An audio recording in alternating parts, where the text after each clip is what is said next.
Hello, people of the world, and welcome to the third episode of Keeping Alive. In this podcast, I have guest speakers tell their story of what truly keeps them alive. They will tell what life means to them, as well as what inspires them to keep on living. I'm your host, Hayden Garratt, and I hope that from these discussions, you will learn a thing or two to help your own life and your own journey of keeping alive. So let's get started. My guest today currently lives in LA on the pursuit of being one of the great filmmakers of our time.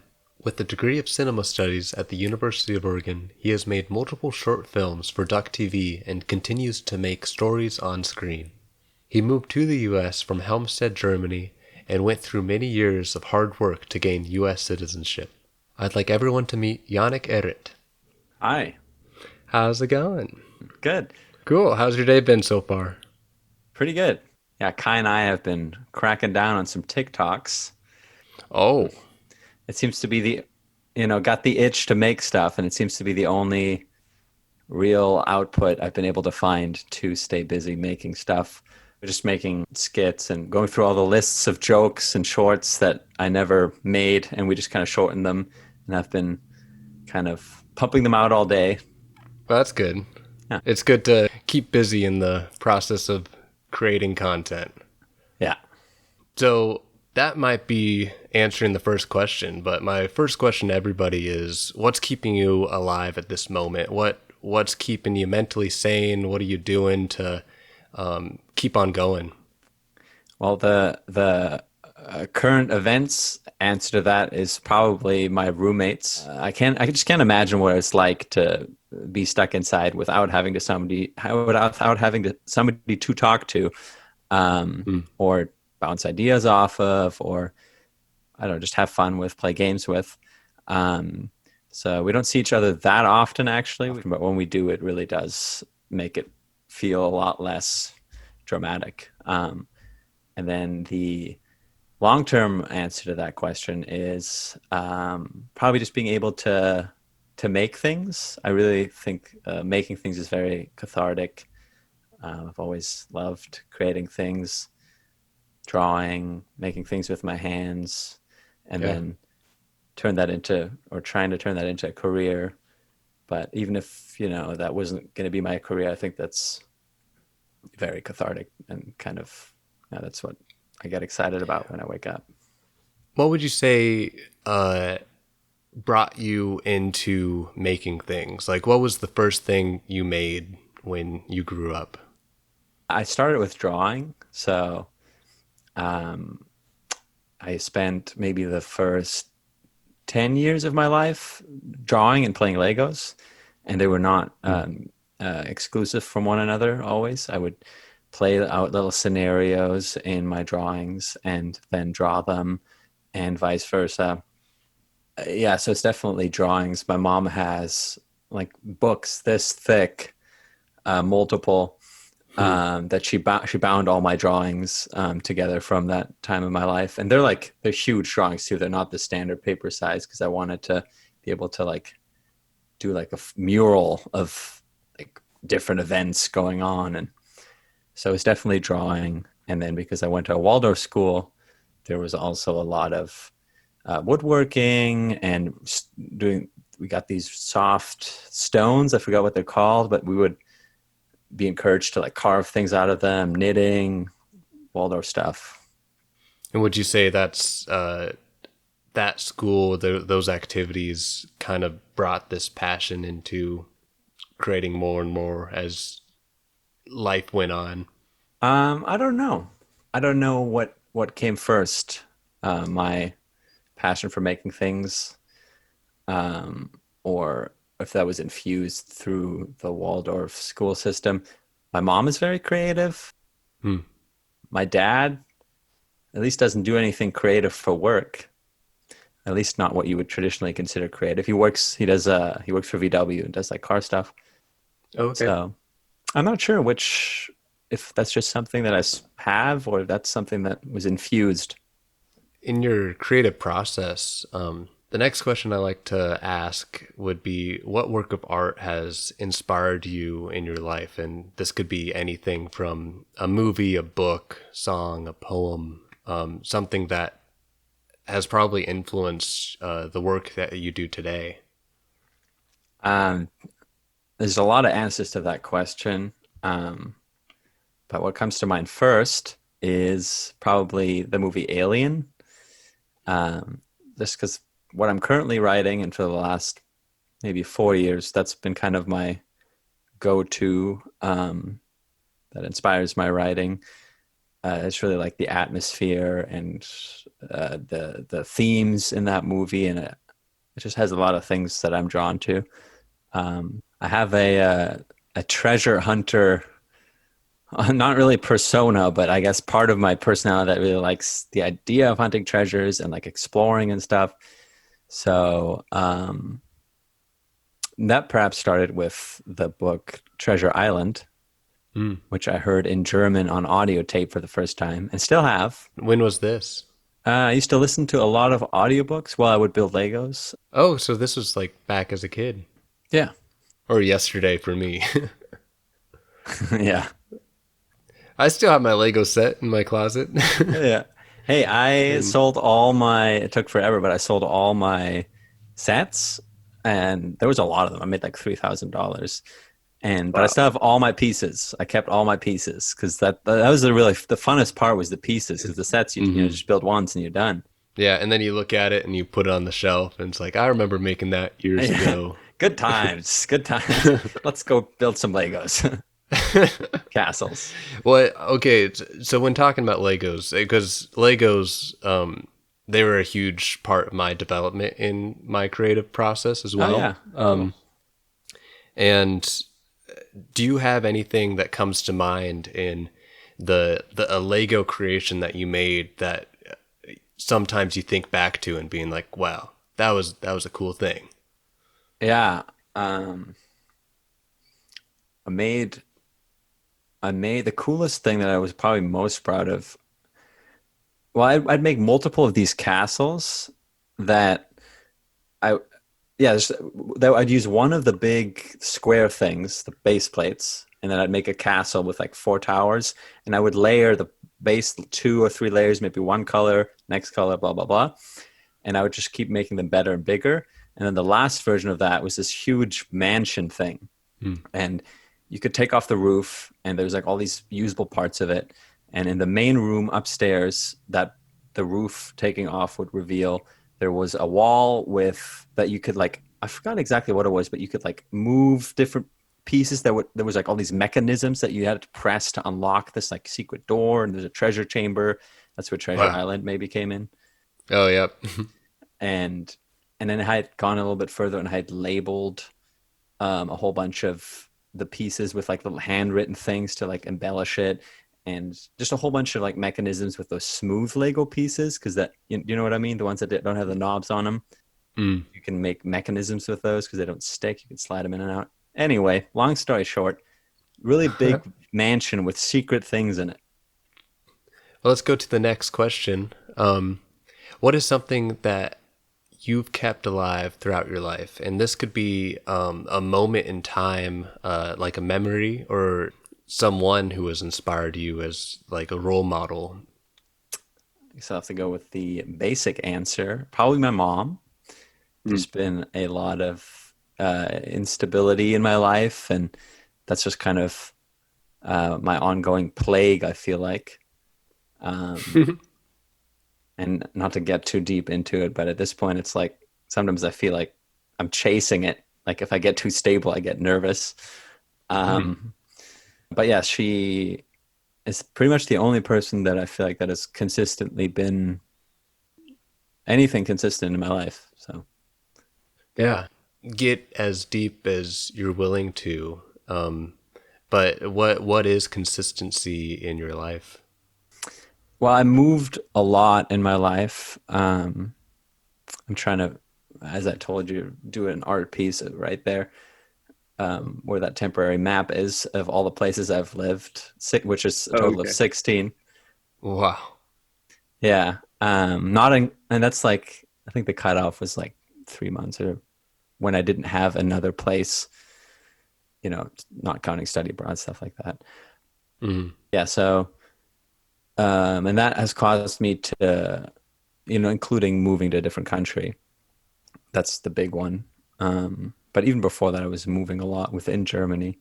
But just because of that, I've had to change schools every time, completely start new my new friend circles. Um, you know, Relatives I would only see on holidays anyway. And then as now that I'm here, I see them even less. But yeah, friends not always being there. Familiar environments. I don't have that. Yeah, it's tough to do that. I never had a huge jump as far as moving from country to country, but moving as a child was a pretty big part of my life. We moved due to my dad's job, moving back and forth from California to Georgia to now Oregon. Was that what was the reason for moving for you all? My mom. Well, before I moved to America, my mom and my dad didn't really. My biological dad didn't get along at all. So I think my mom was kind of trying to figure out where she could live because originally she was going to move in with him, but that didn't work out. And so Mhm. since year one, she's pretty much just been bouncing around. Um, and I don't really know if necessarily if it was after that for money or why she was moving around so much, but I think she just kind of has always had that not consistent thing in her life. So I think it was just her trying to. She's always been a kind of in search of like in search of something. Sometimes I don't even know what she's in search of, but my mom's a searcher. So Mm. she was just always moving around. And then my stepdad is from America and they met in Germany. Um, and he does like spiritual work and my mom, which fits into my mom being kind of this searching character in this. But yeah, so then I moved to America and then to Ashland, Oregon, and then moved around a bunch there. Wait, what was the question again? Well, just I feel like I'm answering it. I just gotta. no, you are, you are. So your mom and your stepdad also met in Germany. Um, when was that move from Germany to the U.S.? That was when I was 10. 10. So you still moved around quite frequently even before the age 10. I moved like 4 or 5 different places in Germany before I even moved here. Talking about memories and trying to keep these places, because I would say the place where you live it connects with you and it stays with you regardless if you stay there, you go somewhere else. So talk about a location where you stayed and then a significant moment that happened in that has inspired your storytelling, has stuck with you in your life. Yeah. Well, they all, like you said, they all kind of have something that stayed with me, except for I think 2 places where I just was too young to even remember what was going on. Mm. Um, yeah, so the first place, which is my dad's house, which he only very recently, like a year ago, moved from in Schepau, Germany. I have a lot of memories there because the house was kind of like an adventure house. It was like an old barn thing, and it had this really cool roof room that had like a layer above, like right Mm. underneath the room that was open to the rest of the room, which as a kid is like the coolest thing ever. Yeah. So my friend and I would hang out up there and like have sleepovers and like hang from the cross beams into the room, and there was a bed in the room. We jumped down. I even have some short films actually that I made there Oh, cool. using that like above thing because I thought that was so cool. Um, yeah, so and he had this whole mechanics shop in the adjacent barn that was just like this wild territory you could explore and like find little items, and then my dad would help me weld them together or like make a little chest, a treasure chest. So that was just kind of like this wild place that I could just kind of explore and do crazy things in. Yeah. Yeah, and then the second place I have on my list here is my grandma's house, and that's kind of in a lot of ways the opposite of my dad's house. She's very like neat and like my grandma on my mom's side. And it's just like very organized, and if you can't touch that, and if that's out of place, that's bad, and she just stresses about Mm. it. So not necessarily bad memories. As I got older, I just kind of thought it kind of was more entertaining because I wouldn't necessarily be directly affected by my grandma's stress. I would just kind of uh, try to get her to calm down. It wasn't, her stressing wasn't traumatic to me anymore when I was older because I had more perspective. But yeah, so and that house also has great woods and like the freedom of and like castles. It has a view to this beautiful castle that Wow. really I think I got a lot of my imagination about stories and like A castle. Like, is this like a legit, like, yeah. So she look out her window in a very nearby hill. There's like a full scale medieval castle. Um, with like a tower, the whole shebang. And then there's actually another one that's younger, 1800s. wow. That one is still intact because it was never destroyed. One hill behind that one, which you can also see from her house. So while you're eating breakfast or dinner, whatever, outside, you can see castles. So and that's also in a part of Germany, Frankfurt area, where there's a lot of history. And so my love for that kind of came from that area. My godfather, who I owe a lot of my passion for stories too, because he would take me to all the castles in that area and he'd tell me stories. It's also in that area, so very fond memories there. Yeah. Being next to that land, like, would definitely intensify your imagination and storytelling. Yeah, That would be crazy. It's interesting that it's just like, oh yeah, you're just eating breakfast and there's a castle outside. and the coolest thing is Germans and Europeans in general have a deep appreciation for the history, so you can eat breakfast in the castle. Oh my gosh. Have like dungeon pubs and restaurants for daytime. So Wow. most people get married in the castle.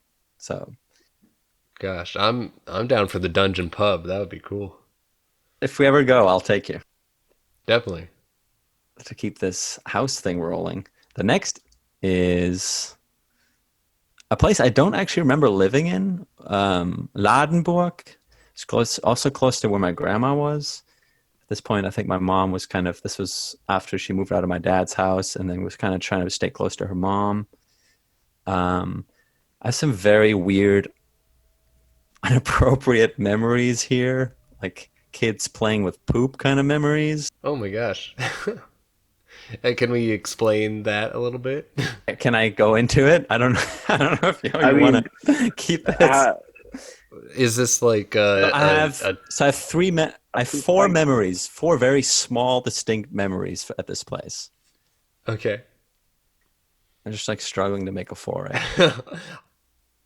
Okay, so the first one was Halloween, and apparently Germans don't really do Halloween as much, which I found out later. But there was a gorilla, and somebody dressed up in a gorilla, and he was this guy from America.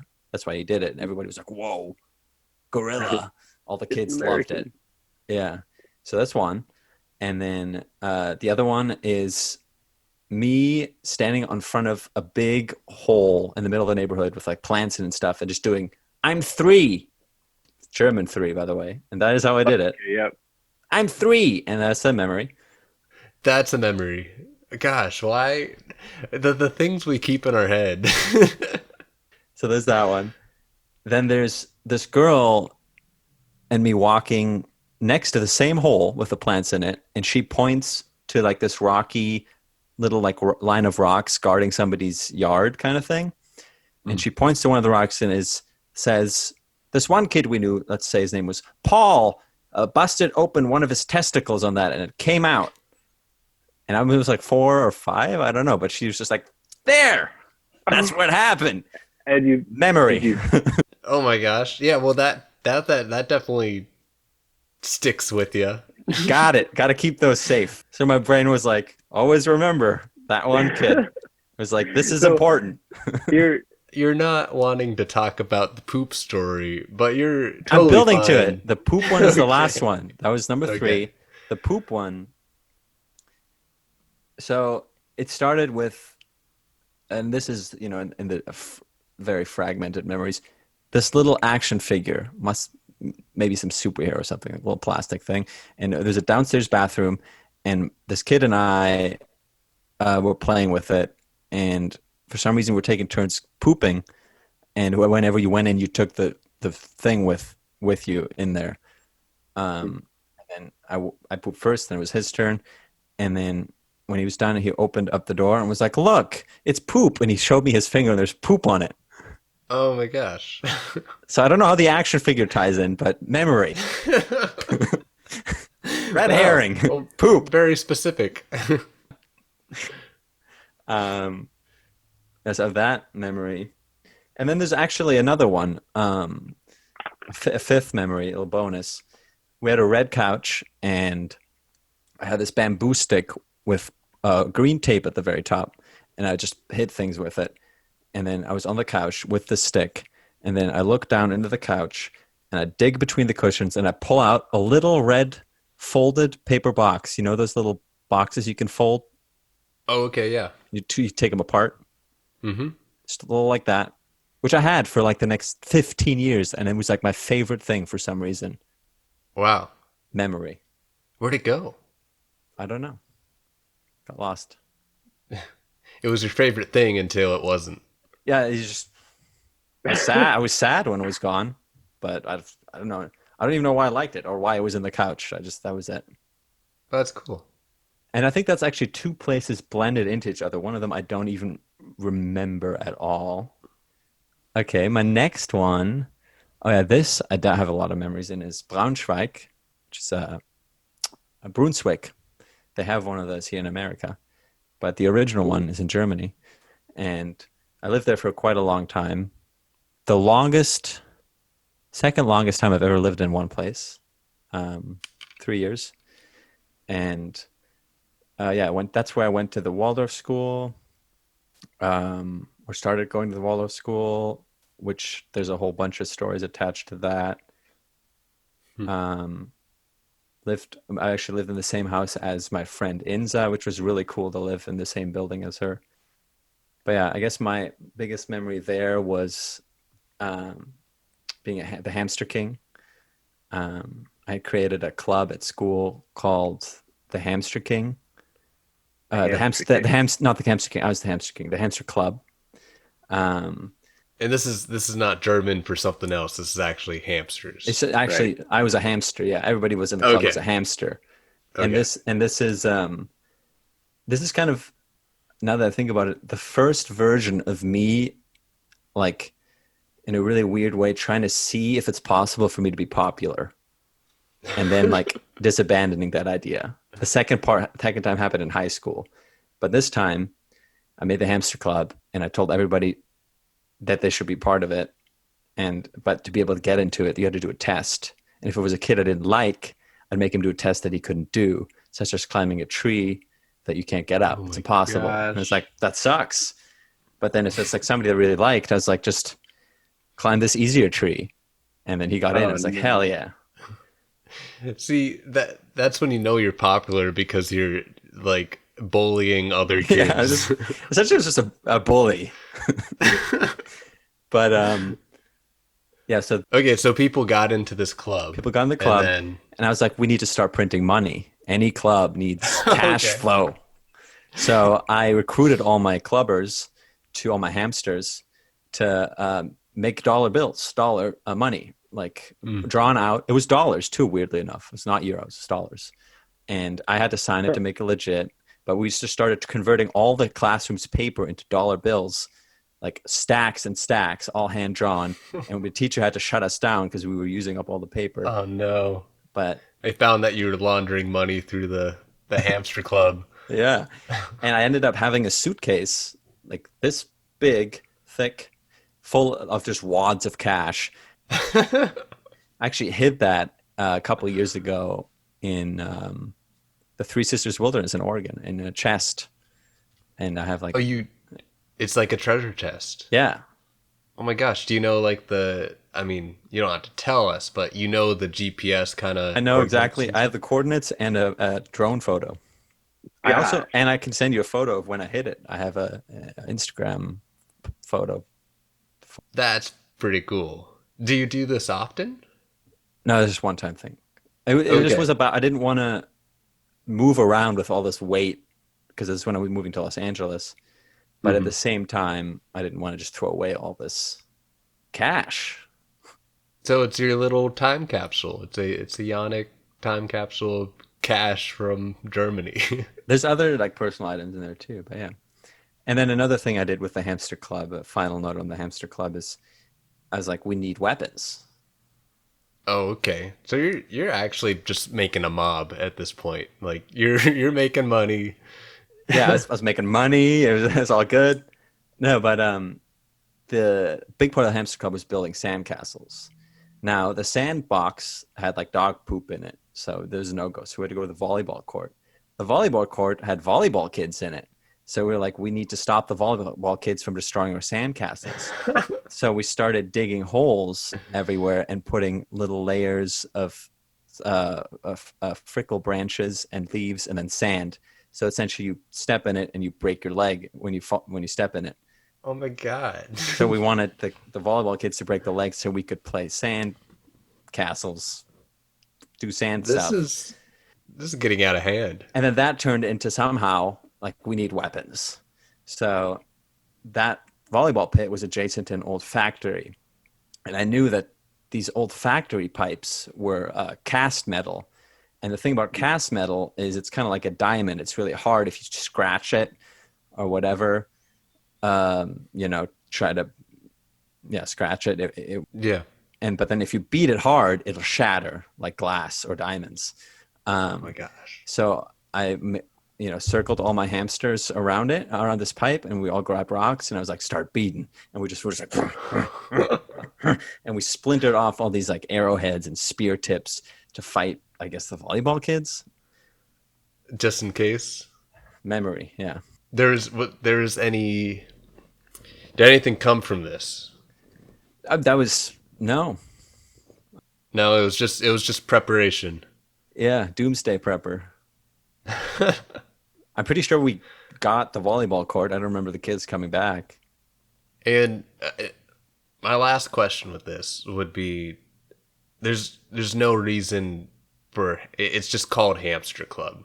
It was the Hamster Club. I also have an ID somewhere, Hamster Club ID, like an identification card with my photo on it. But there's I thought There's hamsters no were the shit. any- okay. So there's no like hamster, there's no hamster mascot or anything that I think it was my fascination was based off of this photo. My first thing I ever photoshopped, actually, and my mom was a graphic designer, and I was like at her office. It's a hamster hanging on a little ladder in front of a blue background, and I photoshopped, I think, the ladder away or something. I just thought this is coolest hamster ever. And I think that's where this idea popped into my head that Okay. hamsters are the thing. memory. Yeah, There it is. there it is, memory. All right, I guess unless you want to move on, I'll keep going. How many other places? Um, so that was about three quarters, but there's less or less longer. Yeah, let's finish it up then. Okay, I'll keep it a little briefer. So the next house is the Sunnyview house in Ashland, Oregon. Um, and things that stand out here, besides going to the Siskiyou School, which is another form of the Waldorf School, and tons of memories there. But about the house specifically, um, probably getting my first time getting poison oak.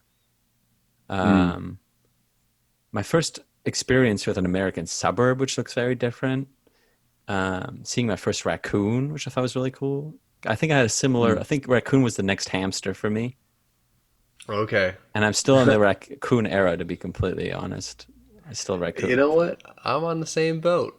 I think raccoons are pretty cool. I mean, I think it was Elf that did it for me. The Have you ever seen Elf? No, Okay, Will Ferrell movie. Heard of it? He's an elf, and he sees this raccoon in New York, and it's all like mad and stuff, and he's like, "Does someone need a hug?" And so he tries to hug it, and then it attacks him. Yep. But yeah, ever since then, Better hamster, yeah. This raccoon's a better hamster. just evolution. It evolved. Yeah. Yeah, so seeing my first raccoon, um, I bike every day. This is when normal kids would do like cross country and put that energy into that, but I would bike every morning, and I got into my head that if I didn't bike every single morning, I would die, I guess. Oh yeah. I don't know. But I would bike every morning, rain or shine. And then one time I biked when it was raining, and my stepdad got really, really, really mad at me because I could have gotten sick biking in the rain. I didn't understand why it was such a big deal, but he like grounded me. Anyway, Huh. Have you biked to this day, or was that the? actually that kind of ruined it. I did not bike. Oh, I dang. barely ever biked after that. So now it's opposite, where if you bike, you'll die. Now yeah, I'm cursed. Yeah, so that was the Sunnyview house.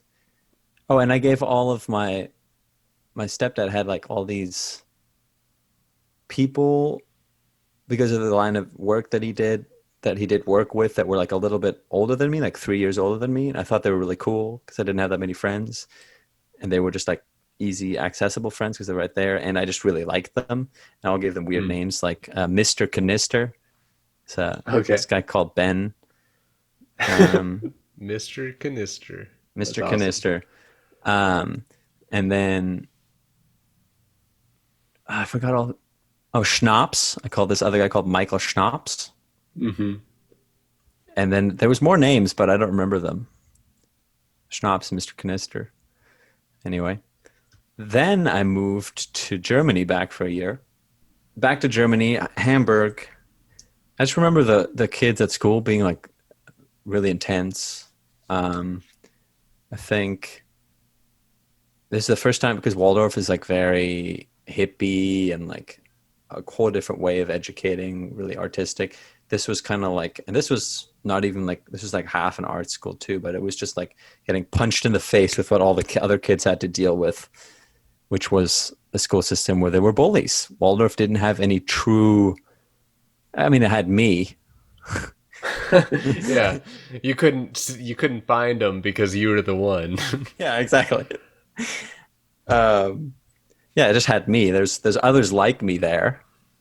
No, but people at lunch would just fight. Like that was the lunch activity. Wow. Like actually going into physical fights, or Yeah, people would like meet up and people would physically fight, and then they'd go all back to class. And people would smoke cigarettes and stuff. just a genuine good time. Yeah, it was kind of like Jackass, the school attitude. Like pain was really funny to everybody. Like all the games ended with somehow like, oh, no, you get to kick a ball really hard at me if you lose. Or if you win, you get to kick the ball. And you everything was like pain. So that I didn't love that school. But what I did really like about that time was this online game called Trivian,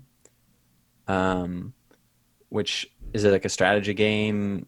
It's just numbers you move around essentially in little images, but it was also like had that castle vibe and had like the strategy element. That was the first video game I ever played.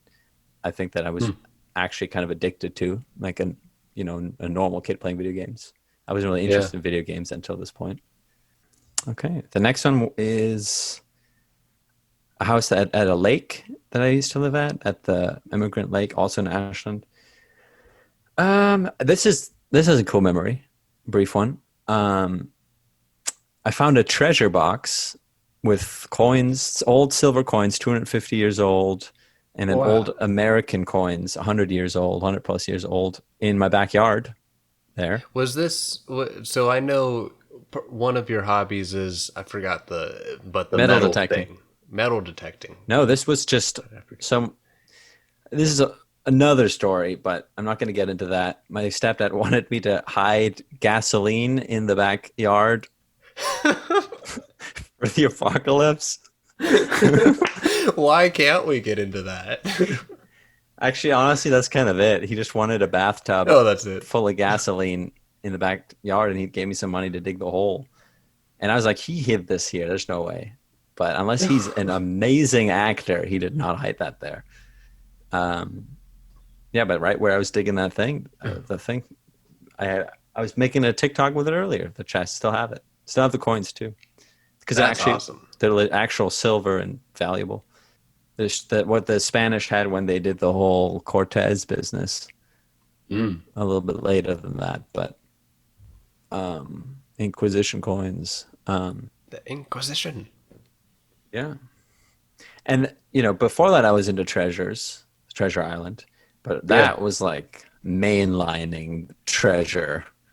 Like I was like, yes, I will now hunt treasure. And so since then I've been kind of metal detecting and stuff. Okay, so that was the spark of it. Well, the spark was probably some of like night stories in Germany and like the castles and stuff. But this was like the next level evolution. This really got me going. So yeah, that sparked the metal detecting thing for sure. Mm. Then I moved to a different place in Ashland, Oregon, and this is during high school at this point. The coolest house I've ever been in. It had a pool. It was really close to high school. I always hated living out by the lake because the internet was terrible and it was really long commute. This was right next to the high school, and it was probably one of the best times of my life, probably. Um, I did that thing where I was just like, one day I was like, because I was the type of guy who wasn't part of a clique. I would talk to all the groups. It's like a floating type. Yeah.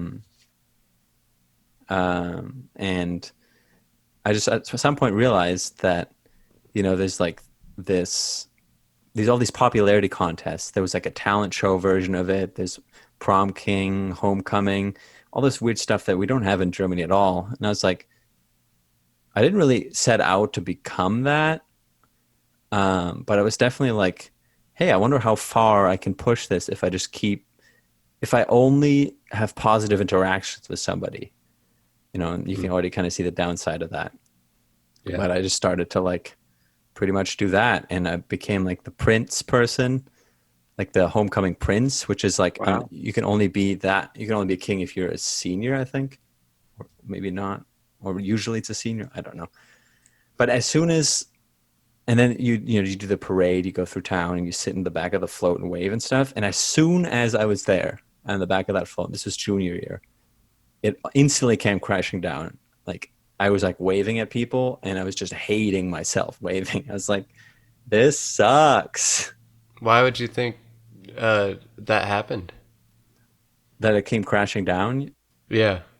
I think I just realized that I kind of, in like a really dramatic, like episode of Glee moment, that I realized that I had like sold my soul in a way, and that I had become this popular because I wasn't really myself, I guess, in like a high school kind of way that you can't be yourself, which is, I think, a pretty Could you think there's a lot of times where you try so hard to reach this goal and then you finally make it and then it's just kind of stale, and you'll almost forget the whole point of trying to get there. yeah, maybe it was a little bit of that too. Yeah, you're right. Maybe it was, yeah, like that this didn't really mean anything. Maybe I was expecting to like feel even better, or I don't know, but it just, nothing happened. Was there a transformation after that time? Yeah, I kind of stopped. I almost instantly stopped talking to a lot of people. Mm. Um, I mean, I wouldn't be rude to them. I wouldn't cut them out, but I just like kind of reeled it all back to like the people that I actually liked and normally hung out with to begin with, and kind of became much closer with them.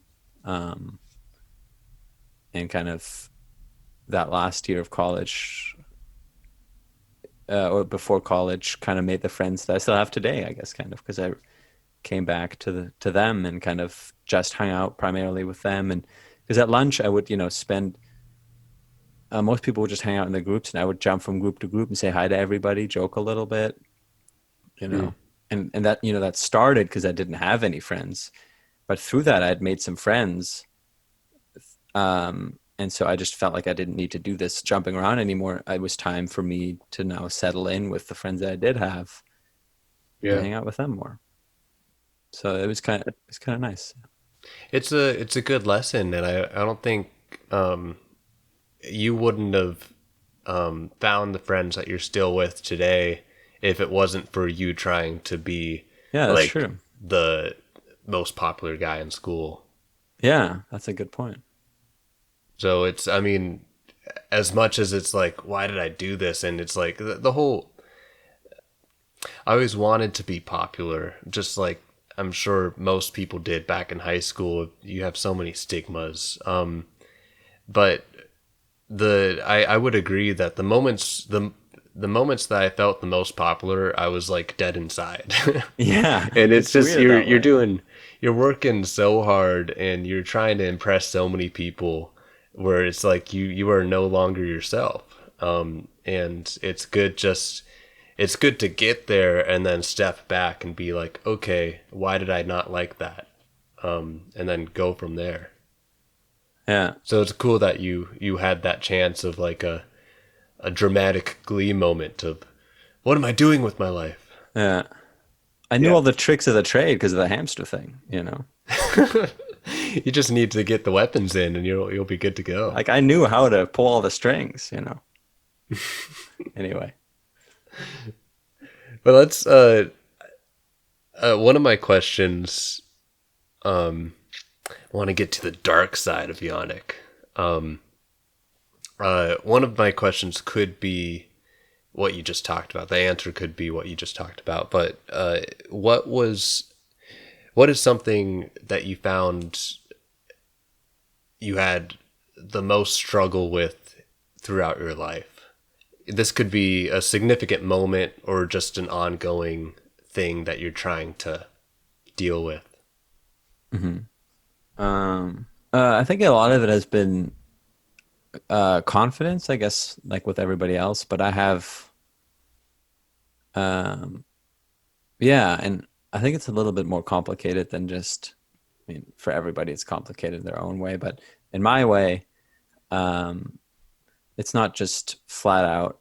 I didn't have the confidence always to do certain things. I've always been able to be very confident in one particular way. For example, um, like in college, I felt pretty confident. Well, I guess just because I was good at something. So it wasn't like in all areas of my life I was not confident, but um, yeah, and I think a lot of that was also, or has also been made difficult, me finding my confidence because I've moved around so much, and even if you're the most confident person, if you don't have any friends or have never been in a place, you kind of hit the reset button. Mm. Um, Obviously you've grown, wherever you were before, and maybe you don't all the way to ground zero, but it kind of does stunt your growth in a way. But then I've always, the longer I'm in one place, I'm able to find that again.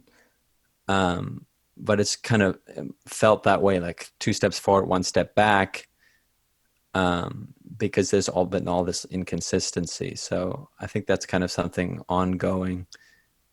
Um, it's this kind of like strange battle with confidence. Yeah. And how, with this battle, how do you fight it?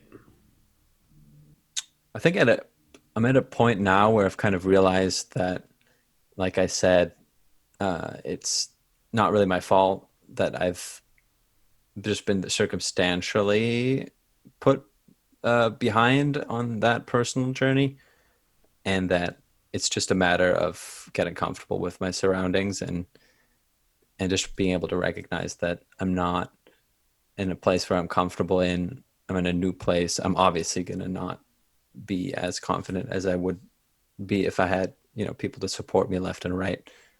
Mm.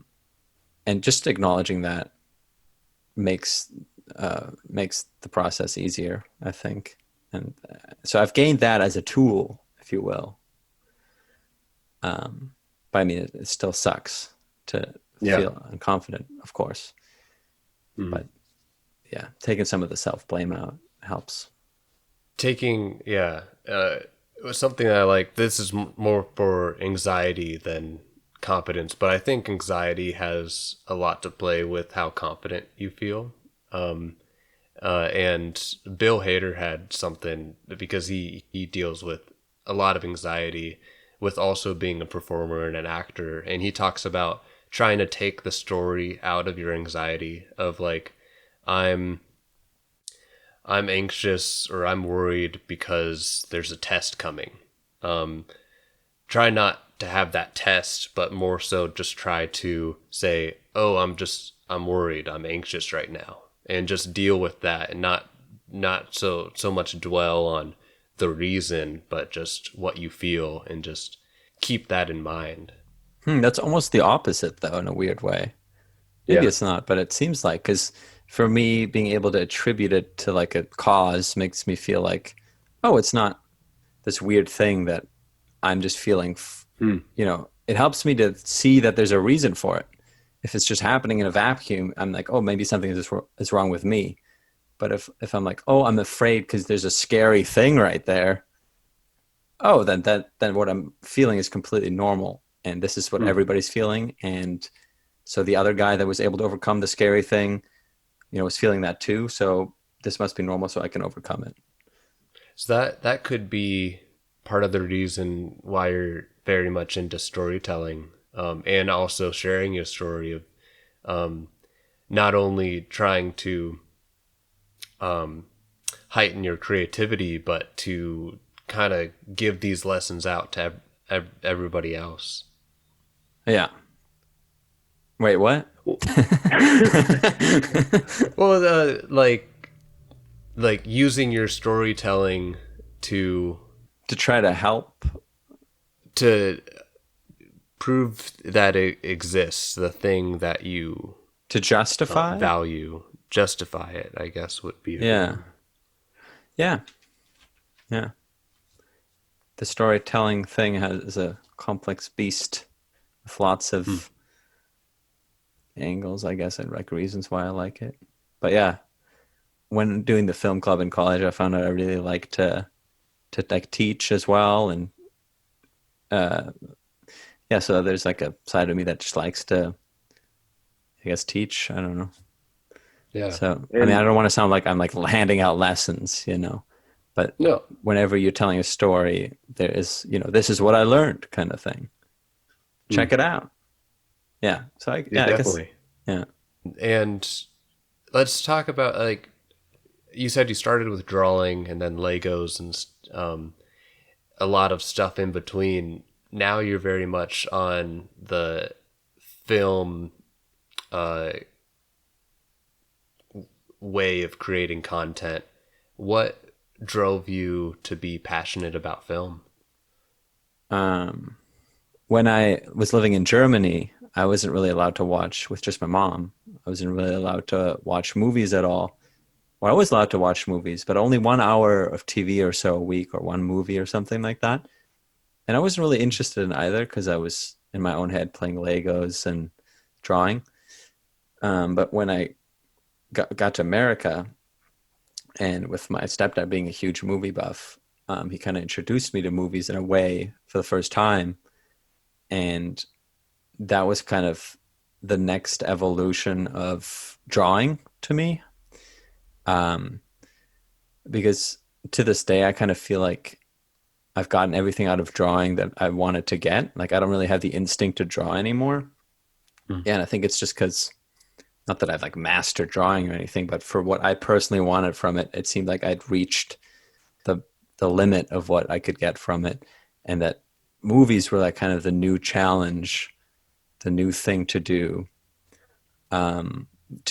storytelling with, the new medium. Um, yeah, so I wasn't sure at first if I wanted to go that direction because I was considering doing the more drawing angle towards architecture and design. But then, yeah, like I said, I kind of felt like I'd exhausted the like hand-eye coordination storytelling section. Was there a certain time or event that happened that made that switch to film?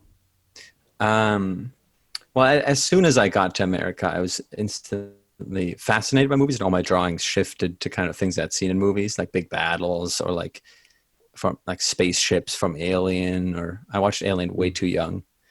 No regrets. I would watch all the movies my stepdad liked when I was like 11 or 12. Yeah. It was awesome. But yeah, so there was something instantly there, and then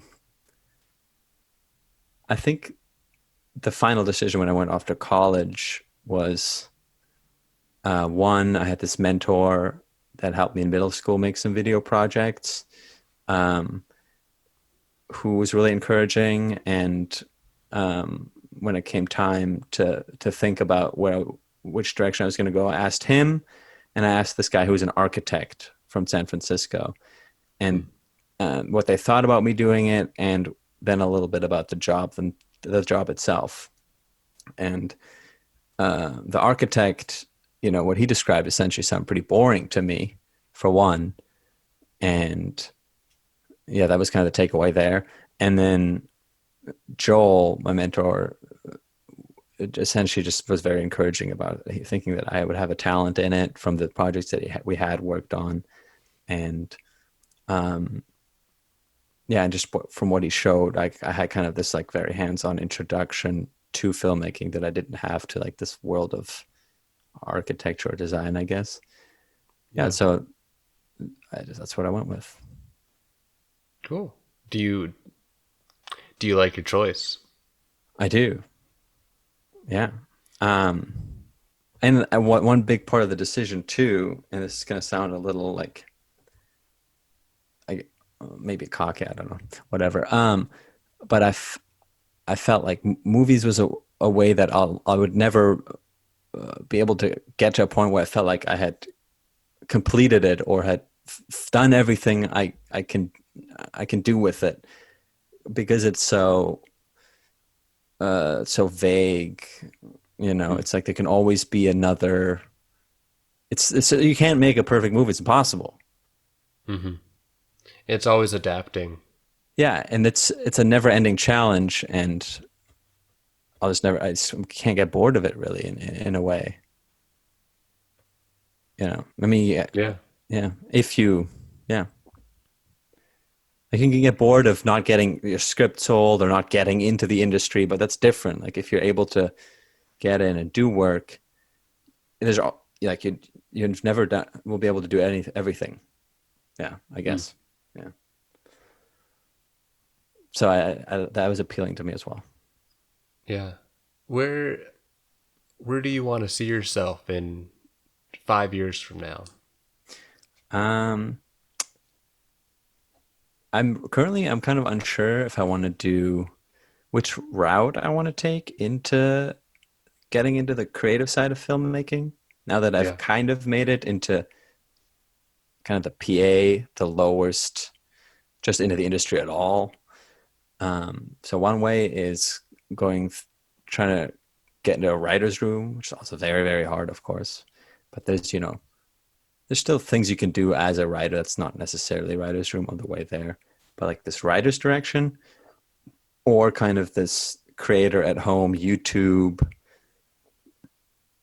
you know, uh, TikTok, I guess, is kind of a warm up for that. But like YouTube, and then kind of being able to make a living and honing my skills through that. The end goal still being directing, but so either like writing through the actual industry, or kind of this and getting right into directing and honing that skill through making stuff myself. And I haven't really decided which way I want to go, although I've been writing a lot.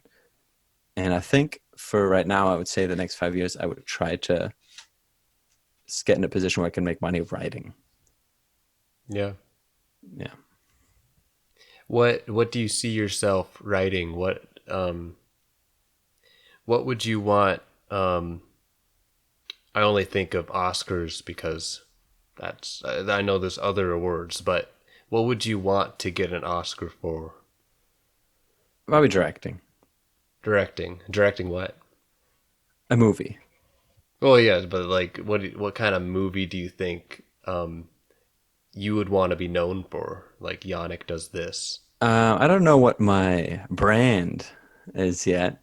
I really like sci-fi and I really like historical pieces.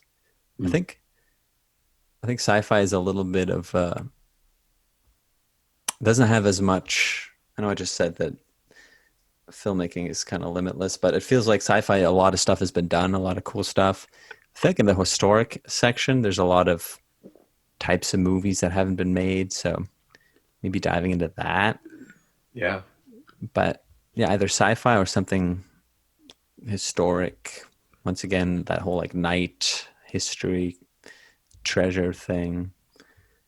Yeah, so maybe something in that area. Probably drama. Yeah, probably drama. Hmm. Um, You can make the next National Treasure. yeah. Well, I was actually talking to when we had that class, that like directing class with like Chloe Zhao, Art of Directing. art of directing. Yeah. Um, With Chloe Zhao, isn't she making a Disney movie right now? she's making a Marvel. Yeah. Which movie is that? The Elementals or something like that. Okay. Yeah, so Chloe Zhao, this class, she guest taught in college and Yannick was a part of it. So pretty cool to like he got to make you got to make like a short film and her as well as your professor kind of talked you through it and how they would do it and how you could do it. It gave you some options. Yeah. Yeah, it was very cool to. I got along with her really well. Like I understood. Well, I didn't really talk to her personally that much, but with her style and her approach, I connected a lot. And there was like a section where we're just talking about kind of this same question, and I said I think there's a lot of like cool historical events that can still be explored, and that a lot of people are doing also in sci-fi and fantasy these like weird effects and like things glowing and flying and magic, and I think that doesn't even have to happen. Just the fact that there's like a ship that got lost in the Arctic trying to find a way through some Arctic passage and then disappeared, and nobody knows where the people went.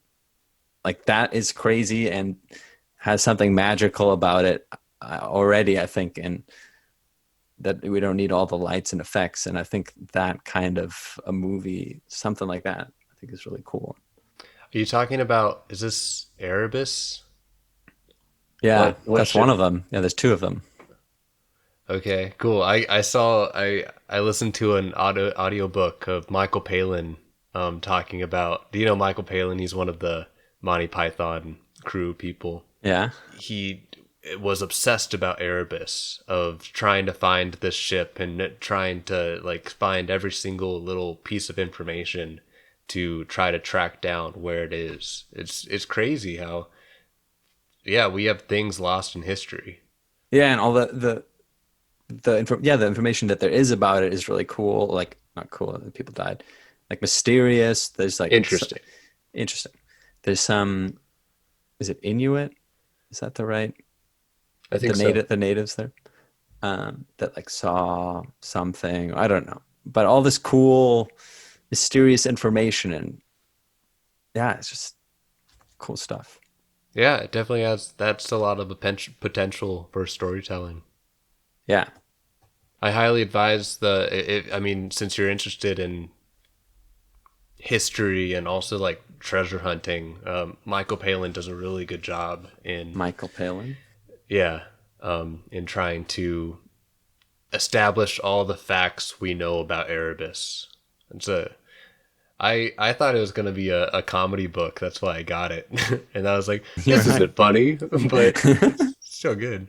This isn't funny. Hey, what the heck? Oh, I'm learning. Dang it. Have you looked up the Shackleton? That's a fun one too. No. That, yeah, you should look that one up. I went down this like YouTube documentary hole once. Um, but yeah, that's really cool. That's the South Pole, and his ship got stuck, and he actually made it back, so everybody knows what's going on. Um, but still cool. His ship got stuck, and this is the abridged version, obviously.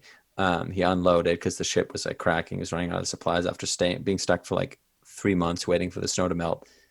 He took his dogs to this elephant island, is what it's called, this tiny island. And then they're like, well, now we're just here starving. Everybody's toes are falling off. He's like, we need to get help. The next island is New Guinea, some other island, Okay. but it's like forever long away. And then he just like essentially paddles there, but they use stars to navigate it. And it's just like the probability of finding it is so ridiculously low, but they do it. But anyway, that's another one of those where I'm like, maybe there's already a movie about it, but if there isn't, that's like, there's so much. It's so cool. Yeah. Yeah, there's a lot um to talk about with that, for sure. So for you, trying to round all this up, um we talked about filmmaking, the act of creating, and then moving around. With all these aspects of your life, what do you want listeners to know about you? Well, I guess I just said everything I want them to know about me. The last But hour. like trying Yeah, I to know what you mean. round it up, yeah. Yeah, yeah. I guess I've been thinking a lot about uh, failing, failing, mainly about when I'm writing stories and scripts and how that fits into that. But also, I guess, in life as a whole, and how important it is to fail, and that, um, if I don't know, I guess in a way, I'm realizing that I'm kind of proud of myself that I have come this far with my confidence thing, and through all the challenges of moving and other challenges we didn't get into, and just the fact that I'm able to be here today in the relatively good spirits that I am, with not absolutely no money in a really expensive city, despite all the failing that happened along the way. And I think that's, yeah, I guess I'm proud of myself. And I guess, you know, not being or I mean, it's fine to be afraid to fail, but not taking it as an end, you know, Hmm. and that is a big part of life. Yeah, it's a huge thing. Uh, it's definitely a lot of our biggest fears is to fail, and it takes away from the creativity because we decide not to even do whatever this is because we'll just fail. Yeah. Um, but it only just helps us get to the next place in life. Yeah.